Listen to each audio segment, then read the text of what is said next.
Monsieur le Président, comment allez-vous?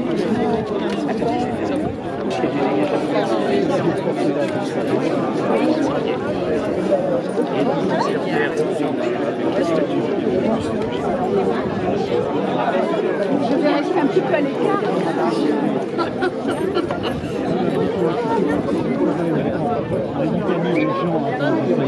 Oui, j'ai bien compris. Si on le fait, on commence par le sous-préfet, etc. On termine par Je l'ai préparé pendant la Je vous le donnerai si vous voulez. Mais sinon, il faut aussi dire monsieur les parlementaires et monsieur et mesdames les élus et messieurs dames, tout simplement.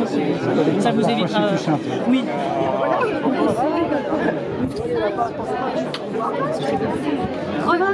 La génération suivante. Voilà. Françoise, est-ce que tu sais pourquoi ici? Qu'est-ce qui fait qu'il a trouvé Il cherchait à une certaine distance de Paris, mais pas plus grande que. C'est un peu par hasard. Il connaissait pas particulièrement. Non, mais il a aimé la maison dans j'étais, comme vous l'avez vu, mais complètement déglingué. Oui, c'est ça, il a fait beaucoup de travaux. Et sur une très grande période. Arrête, tonton Jaffar. Il en a un double, grand-père Dan? Ah ben ça va. Ça va, Timothée. Ça, il est en laisse. Et en plus, il est gardé par toute la force de Françoise. Oui. C'est-à-dire qu'entreprise. Je ne descends jamais un escalier avec lui. Pourquoi tu la règles? Il est plus petit que toi. Tout va bien, tu vois. Vous filmez ou vous prenez des photos? Je filme là.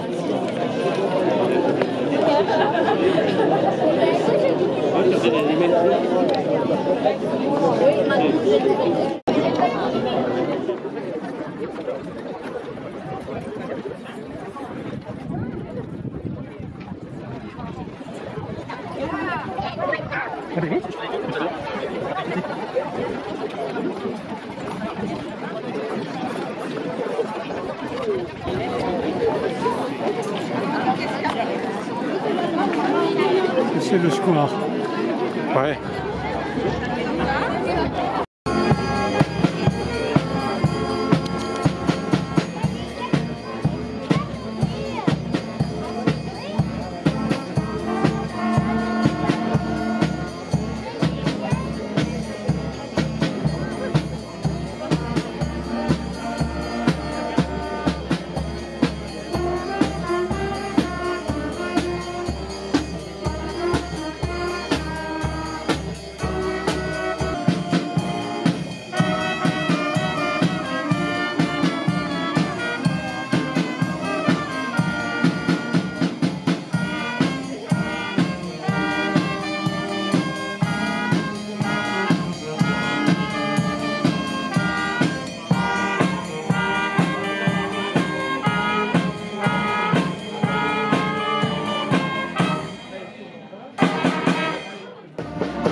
Cette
cérémonie ont pris place Madame la sous-préfète de Pithiviers, représentant M. Paul Laville, sous-préfet de Montargis, M.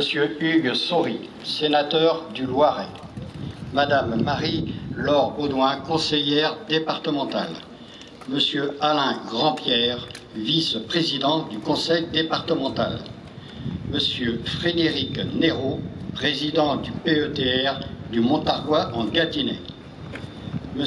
Albert Février, président de la communauté de communes, Madame de la Ferrière, déléguée de l'Association des familles des compagnons de la Libération,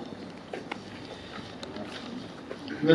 Étienne Jachet, délégué du Loiret de la Fondation de la France Libre, M. Yves-Marie Larivière, président départemental du Loiret de l'Union.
Dévoilement de la plaque par Madame Véronique Fauder-Claus, maire de Châtillon-Coligny. Monsieur Étienne Jachet, délégué du Loiret de la Fondation de la France Libre. Monsieur Daniel Clauson, fils de Monsieur Francis-Louis Clauson. Et Madame Nadine Monteil, sous-préfète de Pithiviers.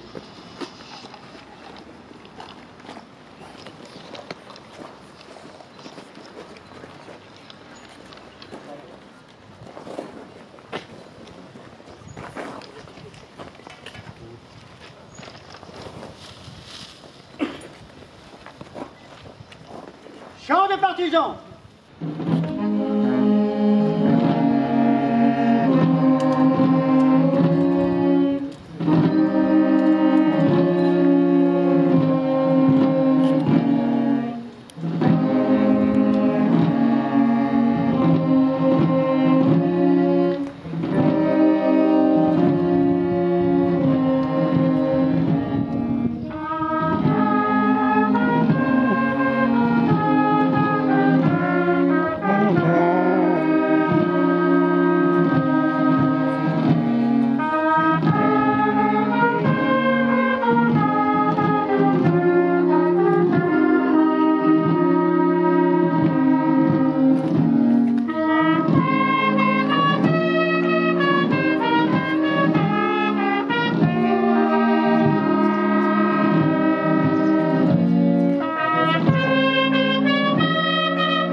Allocution de M.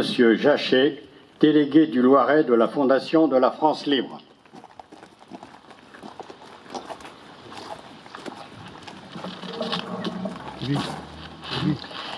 Mesdames et messieurs, je vais vous lire la biographie de M. Francis-Louis Clozon, telle qu'elle figure dans le dictionnaire des Compagnons de la Libération.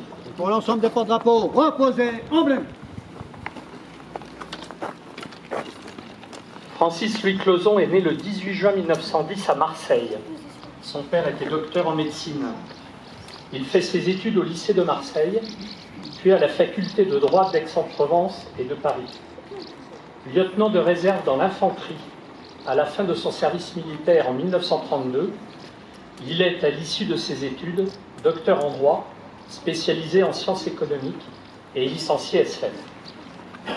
Rédacteur dès 1932 au ministère des Finances, Francis-Louis Clozon est boursier en 1938-1939 de la Fondation Rockefeller aux États-Unis. Il est mobilisé en 1939 à New York à la mission d'achat française, où il exerce les fonctions de chef des services financiers. À la disposition de la France libre, dès septembre 1940, il quitte New York pour Londres et s'engage dans les forces françaises libres le 17 juillet 1941.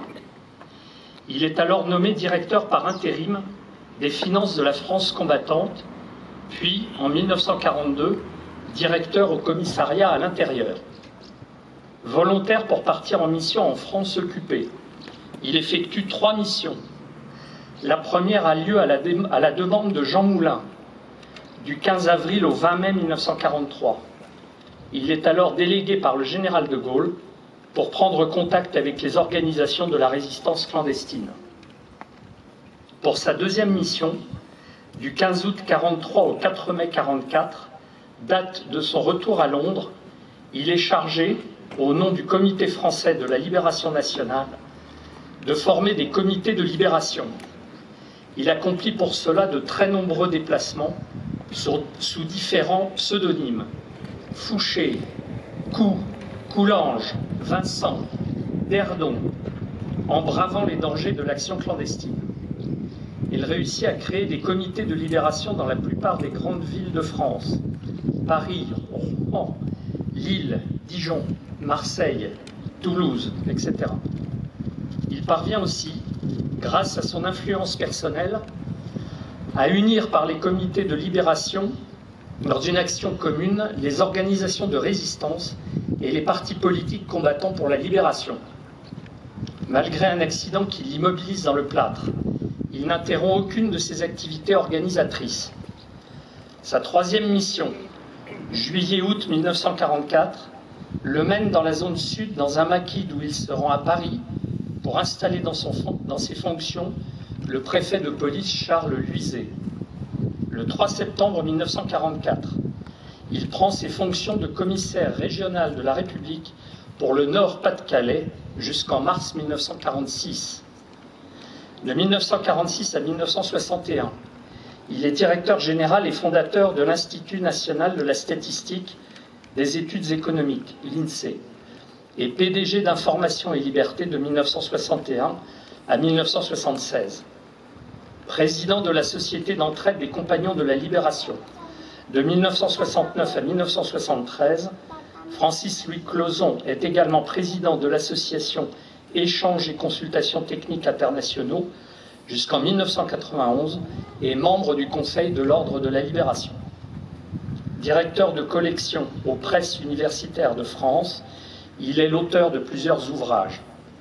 Francis-Louis Clozon est décédé le 12 décembre 1998 à Paris. Il est inhumé à Pommiers, dans le Rhône. Monsieur Clozon était commandeur de la Légion d'honneur, compagnon de la Libération par décret du 20 novembre 1944, grand officier de l'Ordre national du mérite, Croix de guerre 39-45 avec 3 citations, chevalier du mérite agricole, commandeur de l'Étoile Noire et commandeur de l'Ordre de l'Empire britannique.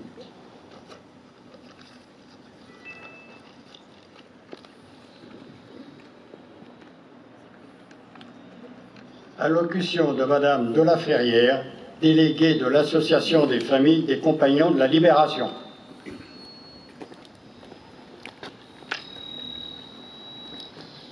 Mesdames, Messieurs, chers amis, je suis heureuse d'être parmi vous pour vous présenter en tant que délégué pour le Loiret l'Association des familles de Compagnons de la Libération. C'est pour moi un honneur et un devoir de rappeler le refus de la défaite et l'engagement de nos pères, grands-pères ou parents à la suite de l'appel du général de Gaulle le 18 juin 1940 pour défendre notre patrie et l'honneur de la France. Le général de Gaulle, en créant l'ordre, ce nombre restreint d'attributions donne à l'ordre de la Libération un caractère exemplaire et fait de la Croix de la Libération la distinction française la plus prestigieuse au titre de la Seconde Guerre mondiale.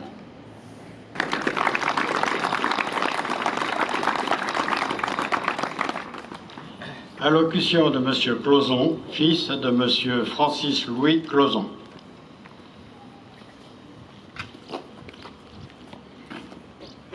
Mesdames, Messieurs, je voudrais vous présenter d'une autre manière Francis-Louis Clauzon qui donne son nom à ce square.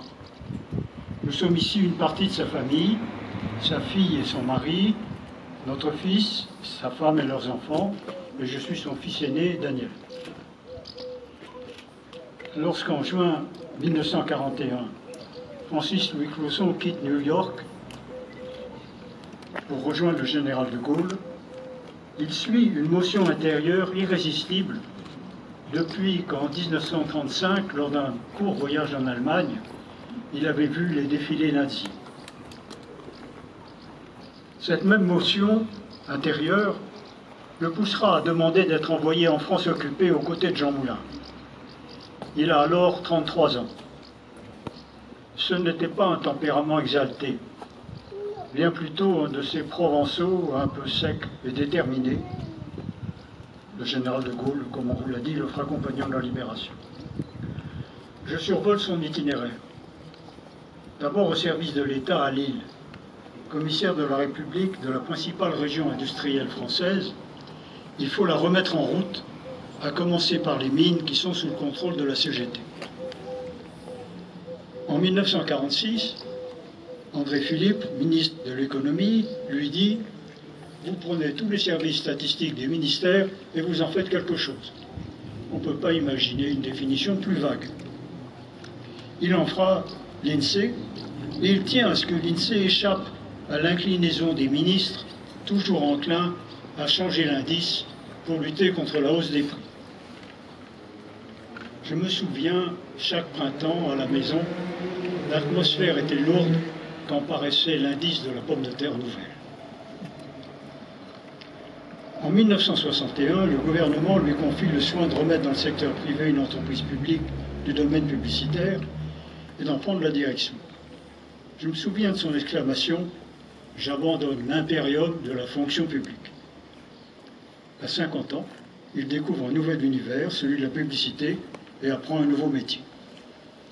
À la retraite, comme on vous l'a dit, il prendra la responsabilité d'une association qui propose à des retraités et pré-retraités des missions dans des pays en voie de développement. À 81 ans, il est invité par le gouvernement chinois, son principal client, à un voyage d'un mois à travers le pays. Oui, il avait gardé la forme. J'en viens à Châtillon-Coligny, qui nous fait l'honneur d'être des vôtres. Merci à vous, Madame la maire. Merci à vous, les membres du conseil municipal. Merci à vous tous qui êtes ici réunis. J'attendais une réunion intime, j'avoue que nous sommes un peu dépassés. Mon père n'avait jamais eu de maison de campagne, et pourtant il aimait le calme, la paix de la nature. Il trouve à 1h30 de Paris une belle maison avec un grand terrain, ponton, sur la route d'Amilly.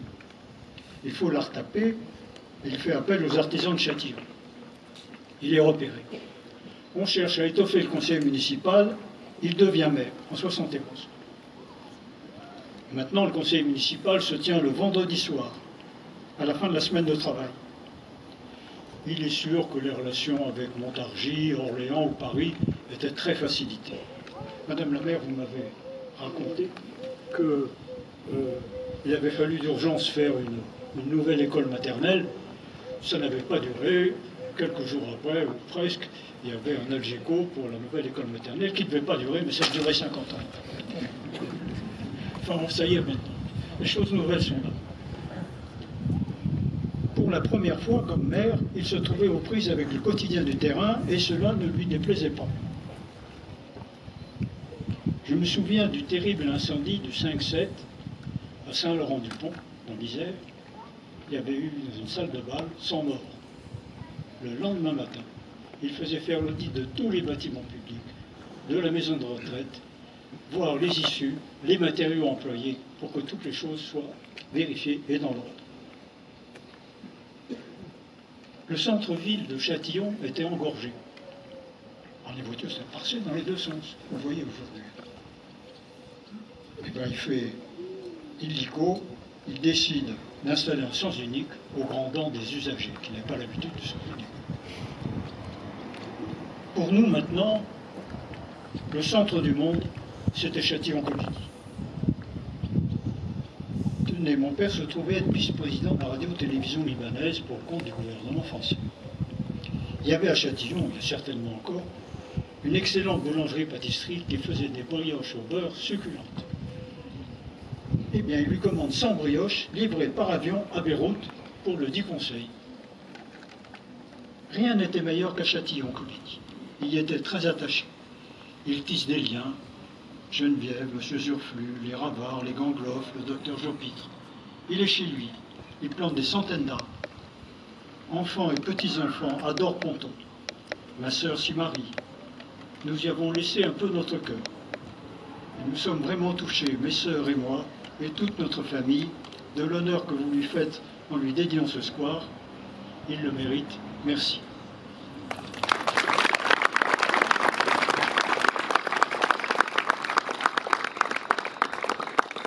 Allocution de Madame Fauder-Claus, maire de Châtillon-Coligny.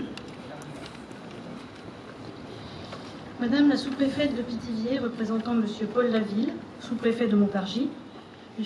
Hugues Sory qui est obligé de partir, Madame Marie-Laure Baudouin, conseillère départementale, M. Alain Grandpierre, vice-président du conseil départemental, M. Frédéric Néraud, président du PETR de Montargis en Gâtinais, M. Albert Février, président de la communauté de communes Canaux et Forêts en Gâtinais, M. Daniel Closon, fils de M. Francis Louis Closon et l'ensemble de votre famille, Madame Delaferrière, déléguée de l'Association des familles des compagnons de la Libération, M. Étienne Jachet, délégué du Loiret de la Fondation de la France Libre, M. Yves-Marie Larivière, président départemental du Loiret de l'Union nationale des combattants, Mesdames les directrices Bongibaud, Vallée, Bizet et Puchois, Monsieur le Major Mélin et ses coéquipiers, Mesdames, Messieurs les maires, Monsieur le commandant de la brigade de sapeurs-pompiers de Châtillon-Coligny, merci d'être là. Je pense que je vais être la seule à donner tous ces noms parce que ça fait beaucoup. Voilà. L'école maternelle et Monsieur Closon sont en quelque sorte liés. En effet, M. Closon, maire de Châtillon-Coligny, du 2 avril 1965 au 26 mars 1971, après avoir visité l'école de Montmirail, nouvellement construite, a décidé, dès le début de son mandat, en accord parfait avec son conseil, de programmer la construction d'une école maternelle dite industrialisée. L'entreprise Jossermoz est choisie parmi 3 entreprises concurrentes pour la construction d'un groupe maternel de 3 classes, une salle de jeu, une salle de repos, des sanitaires, un bureau pour la directrice, une tisanerie et divers annexes. Cette construction répondait à un manque de salles récurrent et transformait l'école primaire mixte, anciennement appelée école primaire des garçons et école primaire des filles, en 2 lieux distincts, l'école élémentaire et l'école maternelle. L'implantation fut choisie par le Conseil des écoles.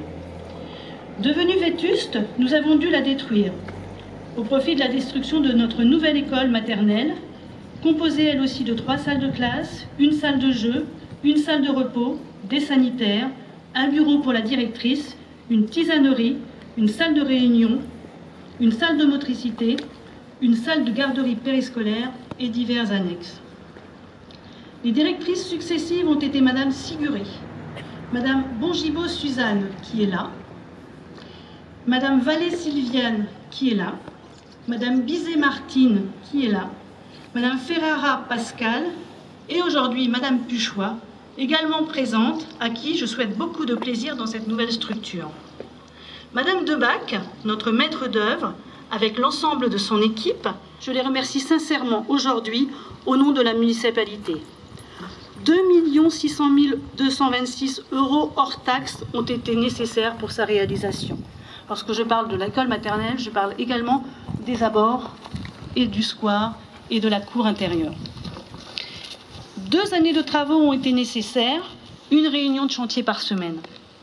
À ce titre, je remercie les membres de la commission des travaux des écoles en adressant une pensée toute particulière à Henri Roux, souffrant, qui a participé à toutes ces réunions et qui, j'en suis certaine, doit être très désolé de ne pas être avec nous aujourd'hui. Les aides indispensables apportées par l'État, le département, la communauté de communes ont permis cette réalisation. À ce titre, je tiens particulièrement et sincèrement à remercier M. Paul Laville, sous-préfet de Montargis, pour son soutien de 339 312 €. M. Grandpierre et Mme Baudouin, conseillers départementaux, pour un soutien du département de 63 490 €. Et M. Albert Février, président de la communauté de communes Canaux et Forêts en Gâtinais, pour un soutien de 20 000 €. La commune a emprunté 1 650 000 € hors taxes et finance 537 424 € avec ses fonds propres. Près de 50 ans séparent les 2 constructions. Et pourtant, au fil de mes lectures des comptes rendus municipaux de ces périodes, j'ai pu constater les mêmes problèmes, les mêmes doutes, les mêmes craintes, mais aussi les mêmes joies de voir Hubert Frémy, la création d'un syndicat intercommunal à vocation multiple, voté en séance du 27 mai 1968, et qui traitait des problèmes suivants: ramassage des ordures ménagères, entretien des chemins romains au Gévril, et la modification de chemins en rue de Peuil, rue du Cimetière, rue du Million.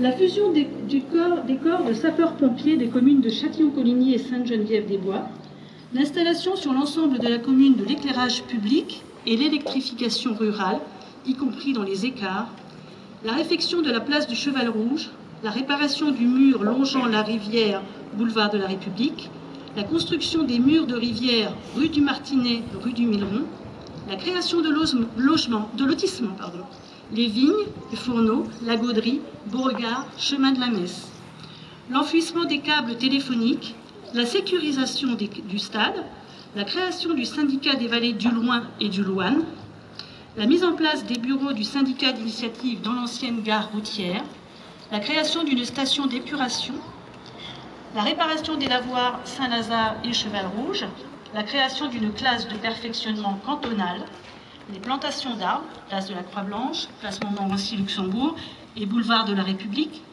l'aménagement place du Paty pour le parking des cars, l'aménagement du carrefour de la route de Saint-Maurice, la réfection de la ruelle du Croix-Masson, la mise en place de boîtes aux lettres dans différents points de la commune, la création d'une voie d'accès aux riverains chemin aux ânes, la création de trottoirs faubourg Beauregard et route de Saint-Lazare, l'implantation d'un bâtiment destiné aux majorettes, la restauration des berges du Milleron et du Loing, la remise en état du terrain de sport, l'élargissement de la rue du Martinet, la réfection des trottoirs faubourg de Montargis et route de Saint-Maurice, le projet de l'implantation d'une piscine, d'une gendarmerie, mise en place du chauffage au fioul à l'école primaire, l'assainissement aux tranchants et chemins de la Messe, la construction de la station d'épuration, l'élaboration du plan d'urbanisme directeur de Châtillon-Sainte-Geneviève-des-Bois, approuvé par arrêté préfectoral en date du 2 juillet 1970. Le vote pour la construction d'un immeuble destiné à abriter les services de la mutualité agricole, et pour l'humour, l'achat d'un vélo au garde champêtre et le versement d'une subvention de 200 € pour que le 19 juillet 1969, et là, Madame Chapuis est là sûrement, elle s'en rappelle, pour que le Tour de France puisse passer par Châtillon-Coligny. À cette époque, nous comptabilisons 1815 habitants, 1635 agglomérés, 180 dans les hameaux. Le marché était le vendredi matin. La perception et la gendarmerie étaient déjà locataires de la municipalité et nécessitaient déjà de quelques travaux. Les rivières étaient déjà un problème récurrent et où on installait des barrages à certains endroits et où l'on en retirait à d'autres, suscitant déjà soit des mécontentements, soit des satisfactions. L'association SLC existait déjà. Le préfet était M. Juillet. Ce conseil municipal n'a, et c'est très bien, fait face qu'à une seule démission.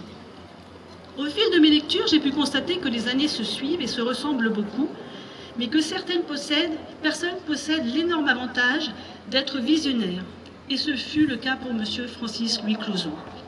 L'ensemble du conseil municipal s'associe à moi pour souhaiter une longue vie à notre école maternelle, espérant que nos enfants, les instituteurs et le personnel scolaire s'y trouveront heureux, sereins et studieux. Et nous souhaitons que la mémoire de M. Francis Louis Closon perdure, afin que chaque compagnon de la Libération puisse se recueillir ici, à Châtillon-Coligny, qui a eu l'honneur d'avoir pour maire un grand homme, compagnon de la Libération, fondateur de l'INSEE, commissaire de la République à la Libération.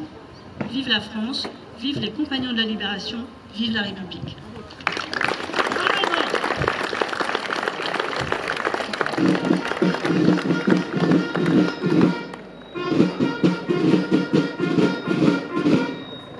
Voilà. Alors, Châtillon-Coligny, ben, vous le savez tous, hein, les Becquerel, hein, Gaspard, dont c'est l'anniversaire cette année. On peut citer aussi Colette, qui est dans un autre registre, est une grande dame de notre littérature française. Et aujourd'hui, légitimement, je crois que Francis Closon, qui a son square là, eh bien, vient s'ajouter à cette liste de gens très honorables pour lesquels on peut tirer notre chapeau encore aujourd'hui. Et remercier encore une fois Madame le maire.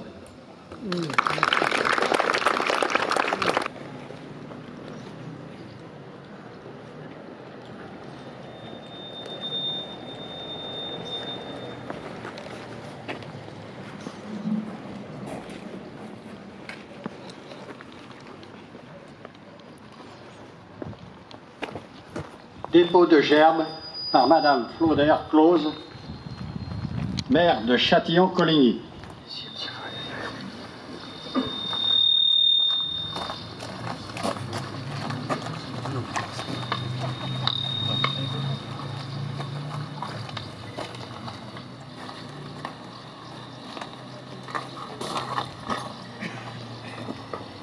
Dépôt de gerbes par Monsieur Grandpierre, vice-président du conseil départemental.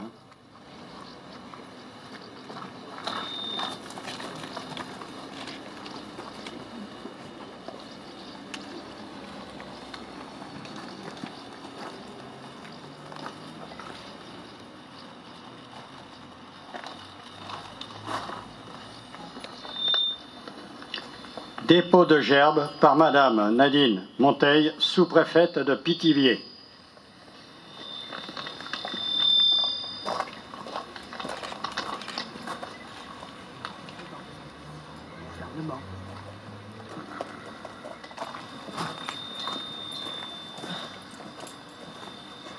On meurt!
Reposez, emblème.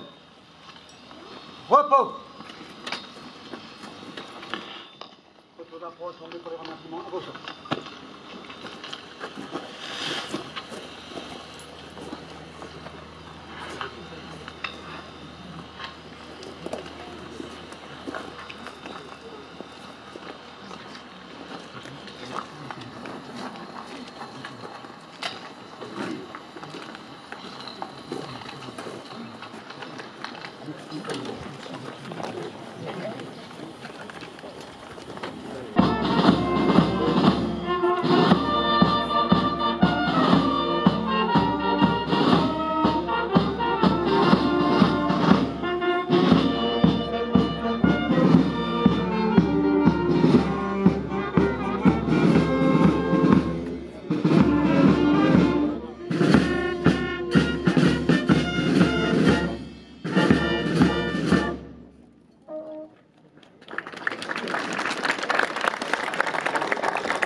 Pourquoi il y a que Timothée qui doit être sur la photo? Parce que Timothée c'est oui, ça fait très bien. Ah, même si